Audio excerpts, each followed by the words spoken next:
How to stop overdraft protection in Wells Fargo. Hello, everybody. If you guys are also wondering how to do so, you may follow up the steps.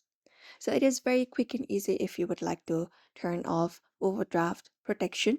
For that, you may just go through this following number on your screen. It is the fastest way you can change, remove, or stop overdraft protection. So you can either go through the online banking or you can just head over to your phone banker. You can call over the following number, which is 1800, and there are some number available. You can look out for your nearest branch and look out for the nearest branch number. After that, you can just go ahead and talk to them over to the phone and give them your details and stop overdraft protection. Otherwise, you can also visit a branch banker near to you, and that way also you can follow up and stop overdraft protection in Wells Fargo.